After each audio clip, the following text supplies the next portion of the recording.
Thank you very much indeed, Martin, and please do come and join me on the panel. I'm sure that there will be a lot of questions for Martin, but to avoid any disappointment, we're going to take none of them. We'll move straight on, if that's okay, to the next session, which is the innovation panel. And I would invite the other panel members to join me on the stage now, please.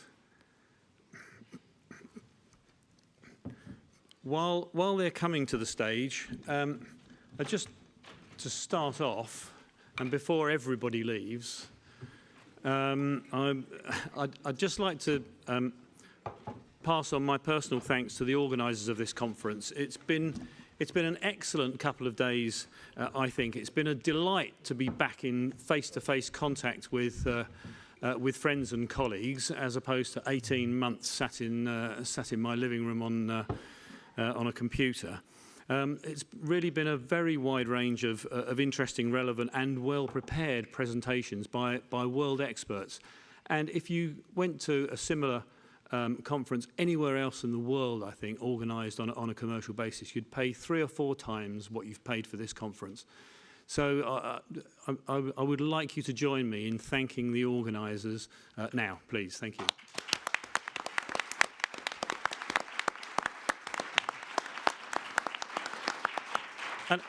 And I think it's just worth mentioning a couple of names there.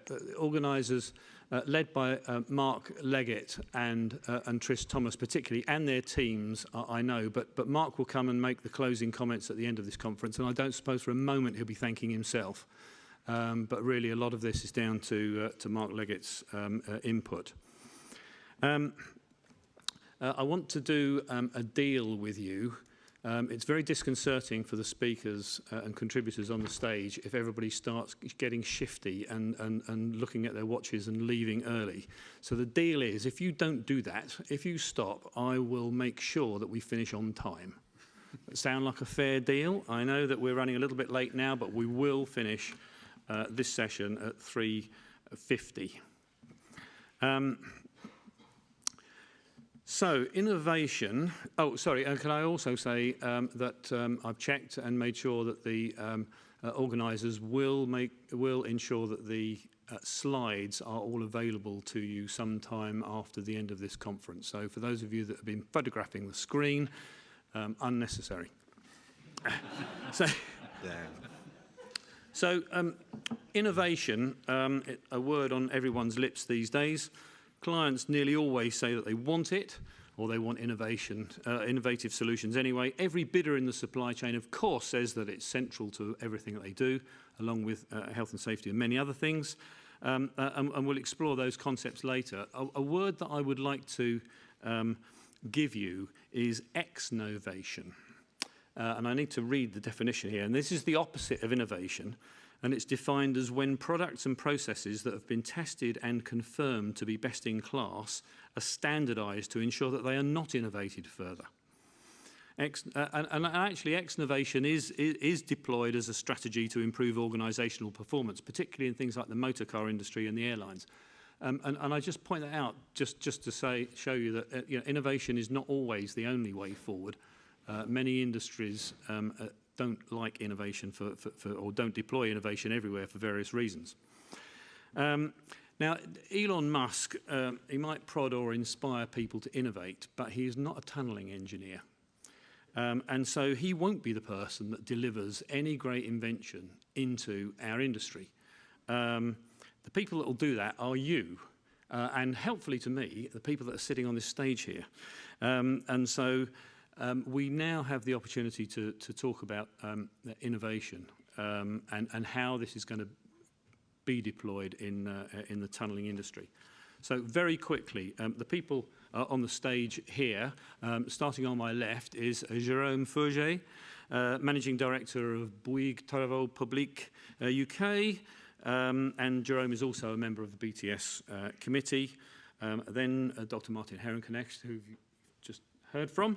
And then immediately on my right is Dr. Kurt Zeidler of Gall Zeidler Consultants, and his company is one of the major sponsors of this programme, and Kurt is also a member of the technical board of Hypertunnel. And then Kate Cooksey, who's the Consents Management Director for Lower Thames Crossing and indeed the chair of BTS. And last but not least is Sinisa Galach from National Highways, who's the project director for the tunnels for the Lower Thames Crossing. So a panel of experts indeed. And I'll invite the panel members to make contributions, and if you know my style, I will also be inviting people from the audience to make contributions, so by all means put your hands up if you want to make a contribution. And if nobody wants to participate in the audience participation, I'm sure I can point a few people out, or Tris might be able to help me do that. So be prepared to be picked on if you haven't got your hand up. So I'd like to start with cultural factors, and that's really dealing with the dilemma of on the one hand, Kate said yesterday, protecting the freedom to be innovative, and just giving people the space to think, on the one hand, and the sort of view that was also expressed yesterday, or quoted yesterday, was stop innovating and get on with the job. And so I'd like to start with some questions of the panel about how in a big organisation do you deal with that balance? How do you get aligned? How do you get people aligned with the cultural balance between innovation on the one hand and don't try to change things, just do it this way on the other hand? And perhaps we could start with Bouygues and Jérôme. Thank you very much. So. Definitely, to innovate, you need, I would say, different characters, and even within a company, you need different characters. So you have, in a way, people very much attached to deliver the job, as you said. People on site with helmets and boots, and they really are attached to their program. They want to deliver, but also you need to have, in a way, some people who think out of the box and try a bit, some dreamers, I'd say, trying to see what could be next. And you need both to innovate, because it's good to invest some money to innovate. But if you never implement what you have developed, well, it's useless, in fact. So, so what we did, in that case, I will just give two examples. This is why we have created, for example, the Tunnel Labs, which is just to let people to express and to have ideas and to spend time. To innovate, you need time. It's not done just at the end of your day. No, you need time in a way to properly think about the different innovations and to see what are the impacts and how to implement that. This is point one. And point two, from the beginning, I think you have to create a link between the delivery team, the production team, the people on site, and the innovation, to make sure that you have and good engagement in a way from all the parties of the companies, to make sure that what people are developing will be implemented and it will be a success at the end. And so also it should be also, the dreamer should be criticized also by the people doing the works. So it's a balance, and your innovation will be fruitful due to the diversity, I think, of the kind of people that you have in your company. That means people really focused to deliver and people trying to see a bit differently. And due to the diversity and able to match in a way and to be able to create a dynamic within the two, in that case, we'll go forward. I think this is very important. Yeah. That's good. Thank you very much indeed, Jérôme. So balance was the word there. So Sinisa, how's the balance going to be struck on Lower Thames Crossing? Is it going to be stop innovating and get on with the job?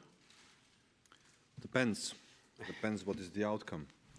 And this is the sort of question that was sort of asked me most of the time after my speech, is how do we know that after we invest, we will going to get return from it?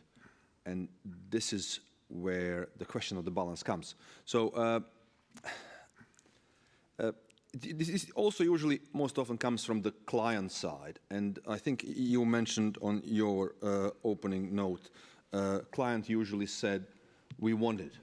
and then we see where this goes. It is important to understand, and I've spent the last 20 years on the other side, lurking to see what the client wants and whether the client is going to have money, and only recently joined the dark side, and I see how it is. And it is important, in order to understand the client side, especially if it is governmental side, it is important to understand that usually there is no client. Usually we form the client. Usually we form the opinion on the forums like this. We form the steer towards the innovation. And you know my pet subject is the carbon, simply because without resolution of this subject, we will not going to have a future projects. And going sort of towards the balance issue is, first, we have to sort of put a foot in the door on whatever we innovate, then try to understand whether there are going to be a return from this investment, going step by step, going bold. There is no perfect solution, same as there is no magical clinker to resolve our carbon issue. Good. Thank you very much indeed, Sinisa. Could we just have the lights up? We might just have a bit of audience participation here. How many, so Sinisa referred to the dark side, I think meaning the client. How many others are here from the dark side? How many clients are here? One, there's Dan, okay, just a couple. So just very briefly, just sort of wave yes or no. I mean, are you agreeing with Sinisa here? Yes, okay, go on. Worth having a mic. Dan, can we just get a quick contribution? Yeah, Dan Garbutt, Radioactive Waste Management. So I sit on the DLG board for I3P on behalf of NDA, and NDA has quite a drive towards innovation. As people may well know, nuclear is not always being quick to innovate against its sort of safety requirements, and that sort of is changing against the backdrop of some of the requirements that we have, like decarbonisation or the move to carbon net zero. And part of the work I think that the I3P are doing is trying to understand how client organisations can encourage innovation. And it seems really simple, but the first thing was to just ask for it to start with. And I think I agree in part with what you said in terms of the client doesn't necessarily know what it needs to innovate. It just needs to ask the question about innovation, and then the opinion is formed by the experts who it is asking. So it's a bit half and half. First of all, we have to start asking for it.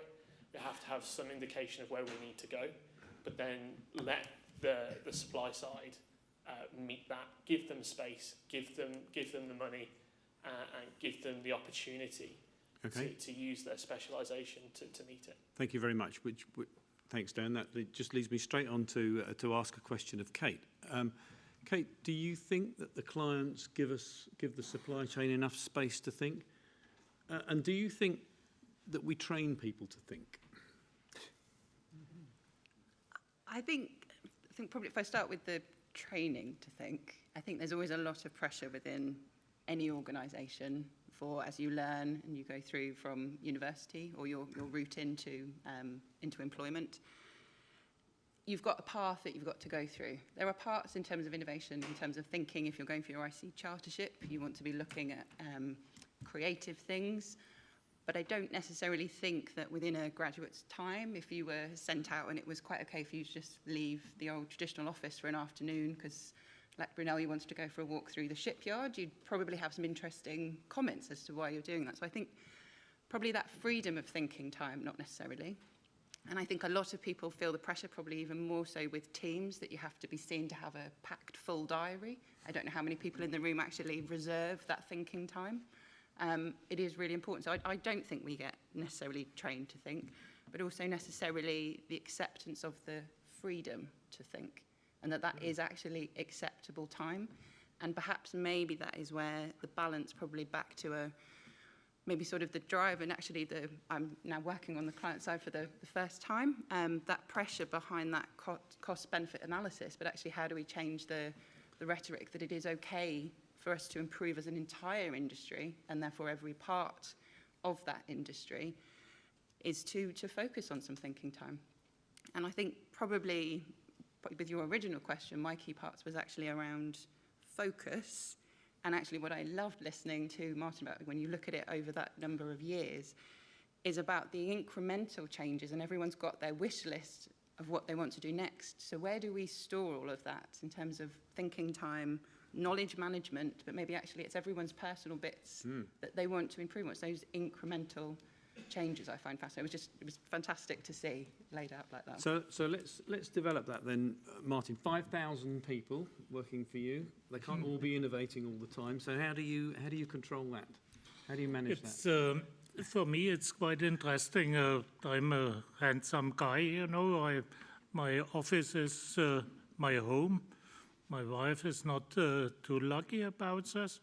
But if you grow up, it's quite interesting. We have a F&E department. We participate, let's say, development on big pushing, customer pushing, Versi, all this company are pushing quite strongly. So I have a F&E department. Sometimes when you get bigger, it gets slower, you know. You give them a question, you know, and you don't get any response. So last week I was crazy. I said, now I make a startup to have this MSV-driven automatic, you know, to have more flexibilities in. It's only a part which you can do, and learning, the whole life learning. I had my first experience 30 years ago with, let's say, with a computer, with an Apple computer. There was a box here and, let's say, a tastatur. I couldn't shut down the computer. I was pulling the cable, you know, and then the computer said, please herunterfahren, shut down correctly. What is your name? I put in Martin, and the computer said, oh, you made a good job. My wife, she's Colombian, she came with a negligee at 11 o'clock, 9 o'clock in the night, you know. She said, come in, you know, in the sleeping room. I said, I'm now married with a computer, no time. So I was nearly divorced, you know, that was the first time. So I had a hard time. But I just want to say, even if you get older, you have to learn more and more. And today also, what we, through the COVID, we learned that we have, let's say, conference with a computer. Otherwise, no chance with China, with Australia to have the communication. It's not all, but you can lot of work doing with a network, with a computer, save some time, do it precisely. So I would say we have a challenge to decarbonize the climate, and this is quite important that we learn whatever you can, what is needed for your profession. Sometimes I was asking the government in Germany, they are putting lots of money for the computer in the schools. I said the money, they don't get it. In our primary school, in the third class, I buy iPads. And what is quite important, we have to install the school that, let's say, the WLAN is in, the computers, the electronic table is in. This I support by my company, and it's important to have two teachers or ladies or men who are teaching the young generation, otherwise they are lost. Some of the teachers in Germany, I don't know if it's here the same, are not prepared to handle and work with a computer. So we have to push, and the COVID trained us to have much more communication on this, and I think you have to train quite strongly. Just a short remark, our engineer were meeting Elon Musk. Elon Musk has 5 children. So when you offer to Elon Musk a tunnel boring machine, 10 million, he divides by 5. He is only prepared to pay 2 million. Then he wants a cable in square 5 times bigger to be faster. He make an excellent advertisement to the tunnel business. No discussion about this. But in America, the people are crazy. The president of the metro in Los Angeles told me, Herr Knecht, our tunnel is much too expensive. Elon Musk says 5 times less you have to pay, and he makes a tunnel. Okay. And then he is explaining you have to look the geological profile, you have to look, let's say, on the water, you have to look on this and this.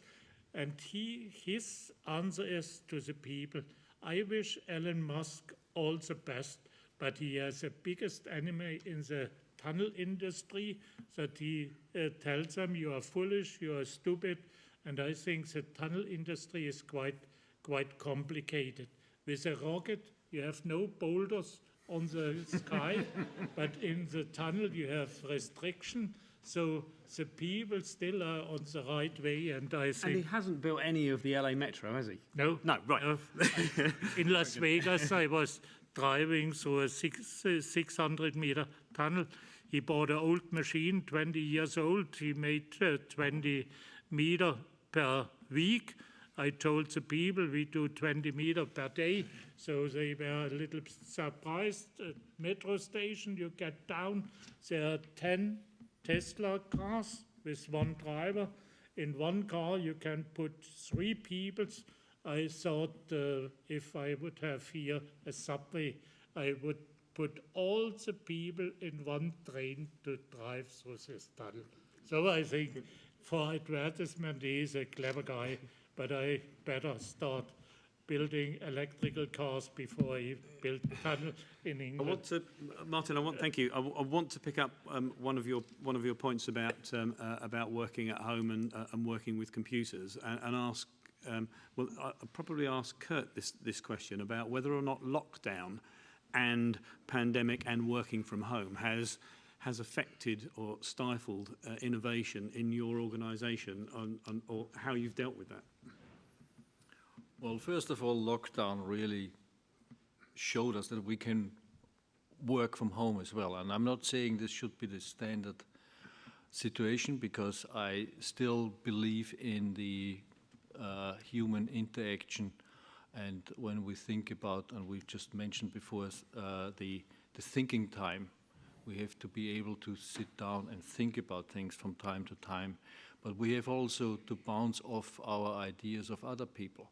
And I've always enjoyed the technical discussions. You can have the most wonderful idea, but it may have a big disadvantage. It doesn't work. And you can only find that out during an interaction with somebody else. And that can work. That works probably with Microsoft Teams or Zoom or whatever, but it doesn't work, at least not based on my experience and based on the experience in my small company. It doesn't work as good as when you have the direct interaction with another human. Coming back very briefly on this thinking, that's something which I experienced in always working for small companies and then founding my own company. And this is not a big company, it's a very specialized company. We are never asked by the client to come up with some new things, but the demand is what drives the new developments. The demand is the client says, I want to have a tunnel there from A to B, and this goes through some difficult ground, and we have to talk to people like Martin or other people to build a machine which we have never built before. I mean, the demand always drove the innovation or the development. And again, this can't be done in isolation. You can't work at home and have a discussion with yourself. You can have that, but probably after a while, people in white coats may show up. And it is really this human interaction which we need to discuss and have this time and these thoughts to think about concepts which we are developing, which may be wonderful, but it's just sometimes just one single question by somebody else saying, have you thought about that? And all your innovative idea, all these wonderful ideas fall apart because you find out it doesn't work. I don't want to sound negative here, but this has a positive side, because during this discussion, this interaction between people, we come up with new ideas, we come up with improved ideas. Even if we think it's a new idea, all of a sudden we have somebody else brings up another idea and says, how can we put these things together and make it even better? So yes, we can work from home, we can work remotely, but not exclusively. So who's back in the office for collaborative working and glad to be there? Okay, and who isn't?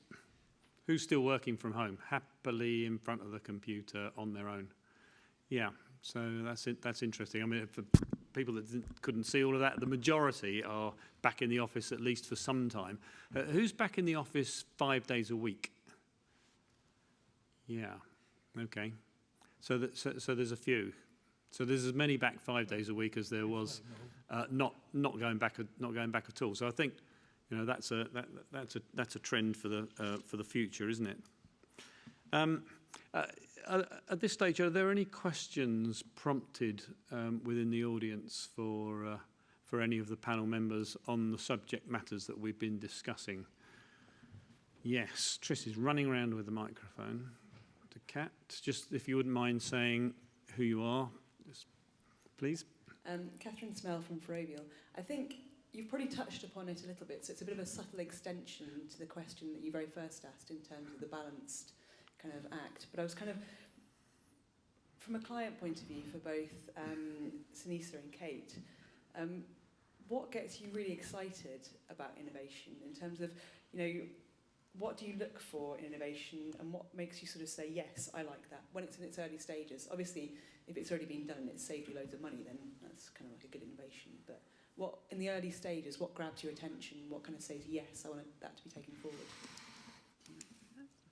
I'll try to answer first. Let me answer the question by not answering the question. What You've got a career in politics there. What doesn't grasp my attention is innovation for the purposes of innovation. Kurt, you sort of divided quite nicely, and it sort of opened my eyes as well. Quite often, we do get two types of innovation.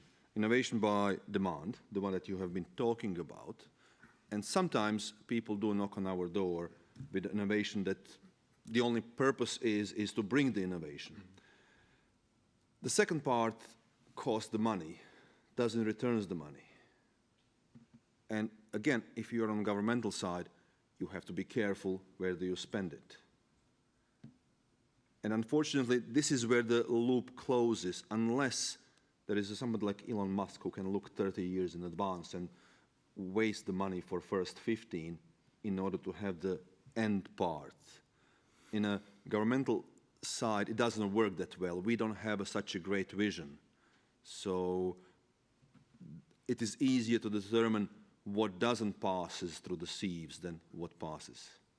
Now I'm going to pass it over to Kate. Sorry, can I just pick up on that? Why doesn't government have that length of vision? They are the principal organisation that should have the longest sense of vision, and why don't they?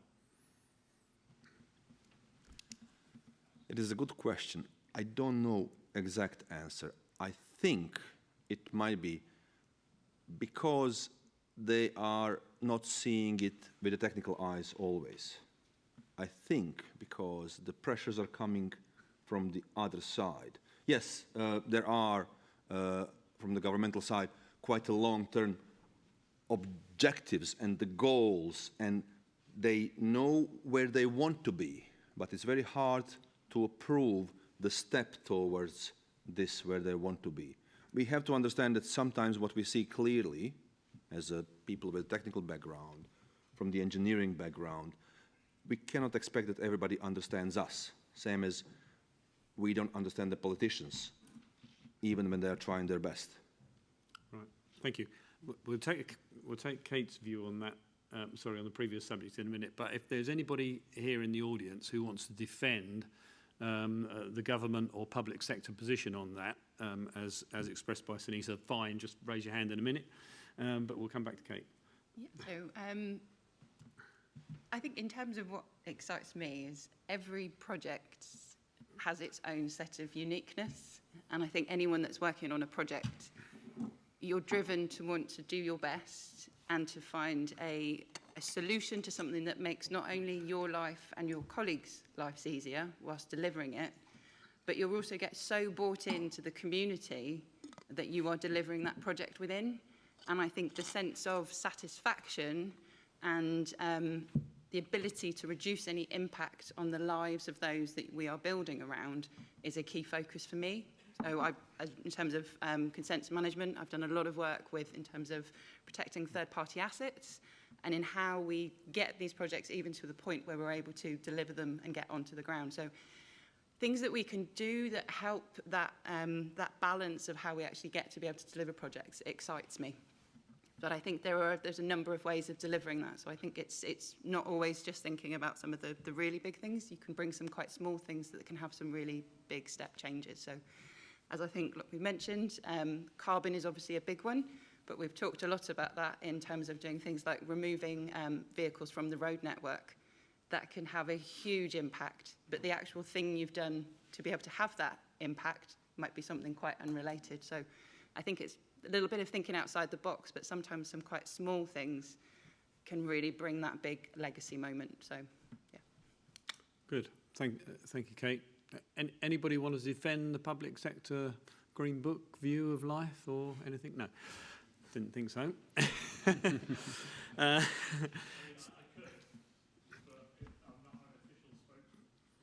It's fine, Dan. Thank you for the offer. We're going to move on anyway. I wanted to ask a question, and any of the panel members can pick this up because it's not a question that I've briefed them on before, but actually I'm going to pick on Jerome for this anyway.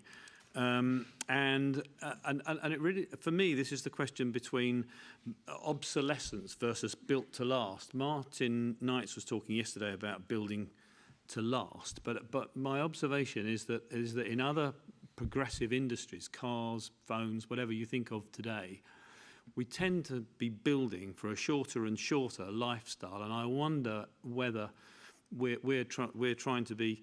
I wonder whether we're heading in the right direction, keeping on heading for longevity of tunnels. And I know that there are good reasons why we do that, but recognising that maybe the purpose of a tunnel is going to change several times over its lifetime, whether we should not be thinking about building for shorter term. Or designing tunnels with a repurposing in mind.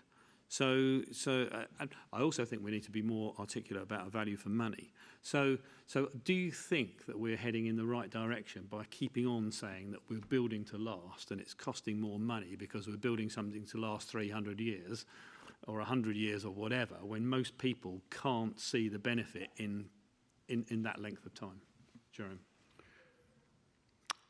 It's true that the tunnels that we are building should last for 120 years now, and I don't know if the Great Wall in China has been designed for this period, but it's still there. So I don't know what to do because we have to stay humble in front of that. But what is interesting is how to see how tunnels and those infrastructure could evolve during the 100 years, in fact, because if we build a tunnel for 100 years, the purpose will change probably.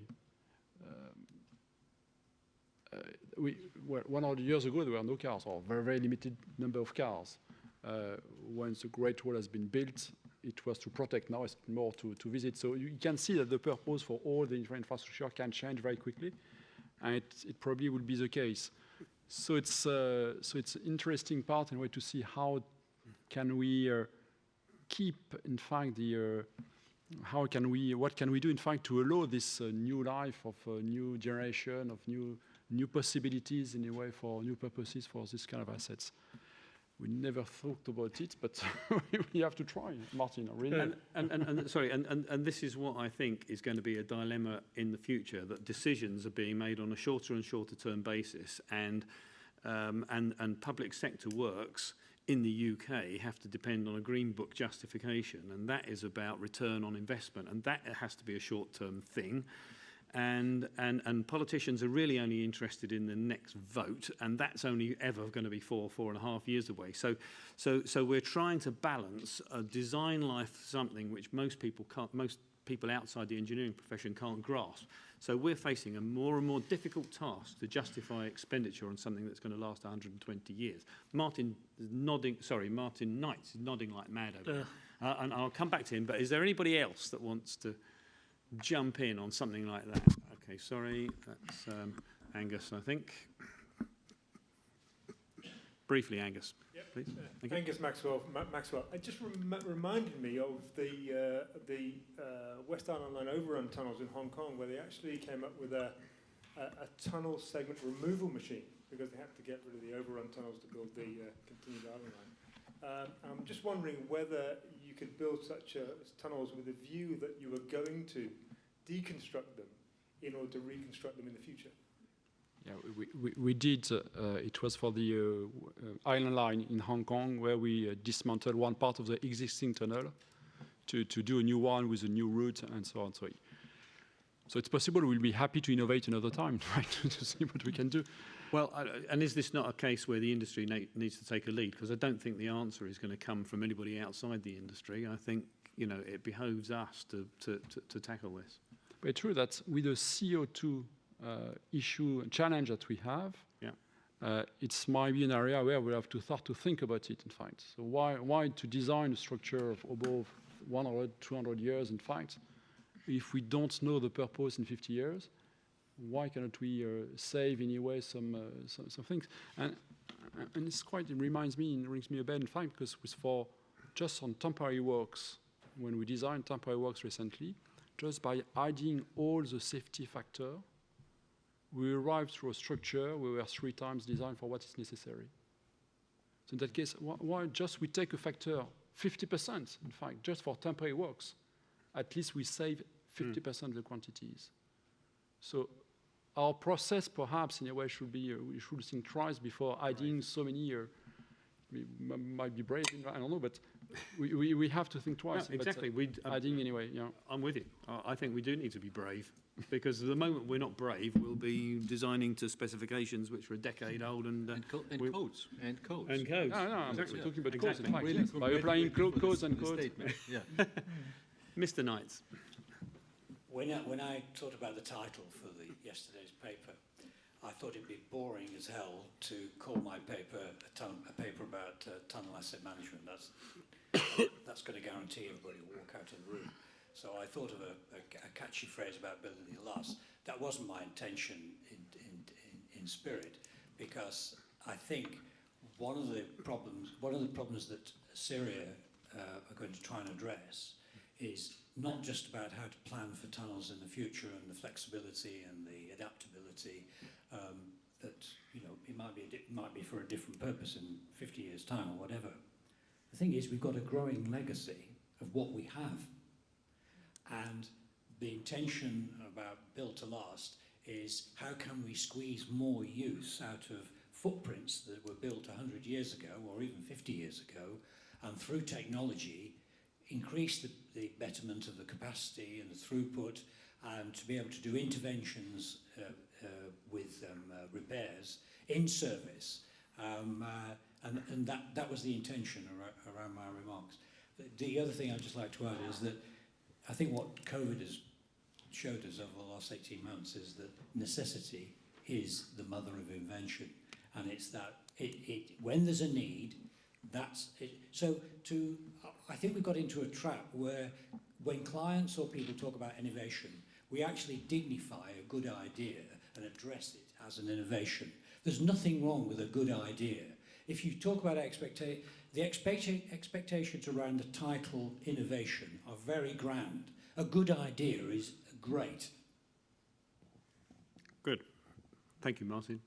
I'm now going to move the subject matter on completely to risk aversion and or risk and risk aversion, and just talk about blockers and enablers. So I'm going to ask each of the members of the panel to say if there was something a blocker that they could magic out of the way in order to let innovation move forward better in their particular world, what would that be? What would you like to see removed? Whether it's approvals, whether it's codes, whether it's whatever it is, Kurt. I was just thinking about it. That's fine. Sorry. Well, you think if anybody else wants to. It's okay. No, it's okay. It's actually there are, and you mentioned approvals. I think we can be proud that we have systems in place which require approvals, require checks, require following codes and standards. I think that's important. That's one of the successes in this industry. But on the other hand, I think these mechanisms are also sometimes abused, and abused to the extent that they are stopping innovation. There's nobody out there anymore who wants to say, right, that sounds like a good idea, let's try it. We have most of, and I'm sorry, I'm not criticizing clients or anybody for that. On. But no, sorry, don't get me wrong. Everybody has to follow his procedures, of course. But sometimes it's really so that we have these codes, regulations, approval procedures are used to stifle and to stop free thinking and new ideas, because nobody wants to take over any responsibility anymore. It's just everybody's hiding behind a procedure. And as long as he follows the procedure, he is not at risk, or she is not at risk. And that is, to my opinion, in many places, one of the biggest blockers for innovations. Interesting. Anybody else want to pick that? I mean, I could. I could. No, thank you. I hope it didn't upset anybody. No.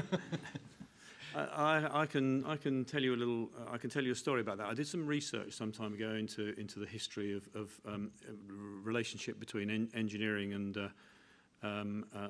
politicians and approvals and so on. Did quite a lot of research in the ICE library, looking back at the ICE proceedings of Brunel going into Parliament and talking about the Great Western Railway and Clifton Suspension Bridge and so on. And it wasn't as if he didn't need to go and get approval, because he did. For everything, and it wasn't as if he didn't have any objections, but because he did. But the approvers made a decision, and I wonder whether the blocker here is less in the fact that you've got to go through an approval process, but that the approvers can't find it in themselves to take the responsibility to approve something without actually doing an inordinate amount of work. Sinisa, do you agree with that? Yeah, I see the point in. You must be faced with a shed load of approvals on, or approvers. You're right, but talking about the blockers, I think, especially now visible with the COVID time, we have one maybe potentially bigger challenge that is putting innovation into the sort of a difficult position, and this is the overall knowledge of these days everybody knows everything. So if you came up with the idea 100 years ago, you were secluded in your little room and you have been exploring like a Tesla and trying to sort of invent something. These days, through the approval process, it is impossible to patent something at this very early stage, because we have to admit there is less and less things to invent further we go. Of course, always there's going to be the room, but so much stuff has been invented so far. And once you go to the approval process, you have to share your ideas with somebody. And then you lose the ownership, little by little, of the original idea. Losing the ownership also potentially puts you in a position to lose the return on investment, or your time, or the energy that you have put into it. I don't have a solution. I had a sort of interesting discussion during the lunch break exactly on the same subject. How come that previously we were glorifying in the papers people who are just innovators? They don't do anything apart from innovate. Doesn't matter which field, they just innovate. I haven't seen the articles about those people, I don't know, for the last 10, 20, I don't know, when I saw it. This is just a question for public. Yeah. Yes. Yeah. Kate, blocker. Well, I think there's probably two that link into this. So I think the first one for me is you mentioned and sort of in your opening about how all clients want innovation and great ideas. I think actually you can find, I've had many examples of actually finding that people don't always want to be the first. They want actually something that comes that's tried and tested. So actually it's how do you find that balance of, yes, they want the great ideas, but you don't necessarily want to be the first. And I think some of that comes back to my second think of a blocker, and often that is time. Is there time within your program and your schedule to be able to make that happen? And that's within the framework of your organisation to make it. So it's how do we gain time within that cycle, and what can you do particularly around approvals and codes to speed things up? But also it's about a mindset of somebody always has to be first. So how do we break out of that? Well, I think a lot of that also goes back to, it does link in part, I think, to some of the government discussions, and in particular where a lot of projects are all measured on cost-benefit analysis. What about the wider benefit for society, and thinking not just each step of a project, and actually having a longer-term strategy for how you put that in place. So it's very project to project. Thank you, Kate. We have time for a question from the floor, if there's somebody burning to ask something other than the usual culprits. The two grumpy old men sat over there.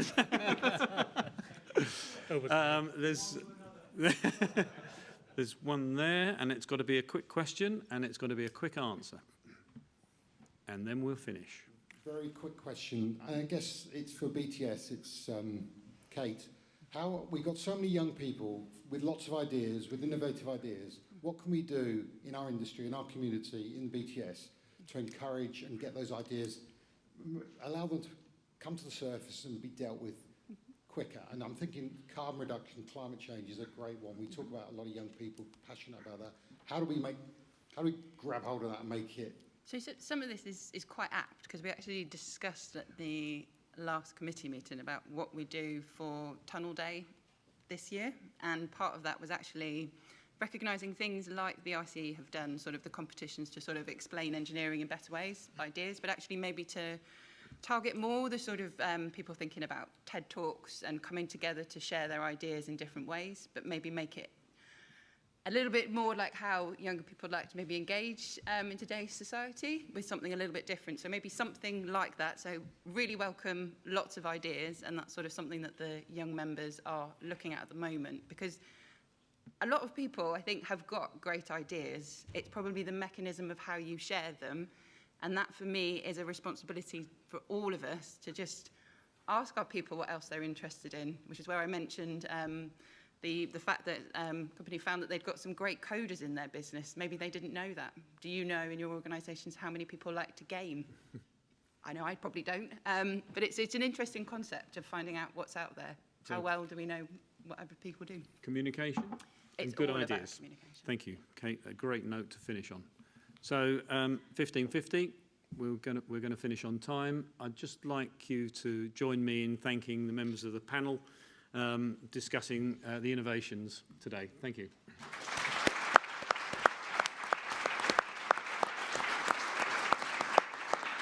And I now invite Mark Leggett to make the closing remarks for the conference. Thank you, Mark. I will not keep you, I promise. It is Friday afternoon, all right? And thank you, Bill, for your kind words earlier.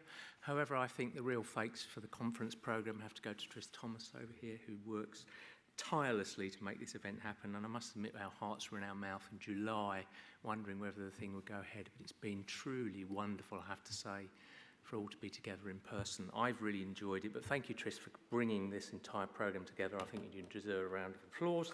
Thank you. And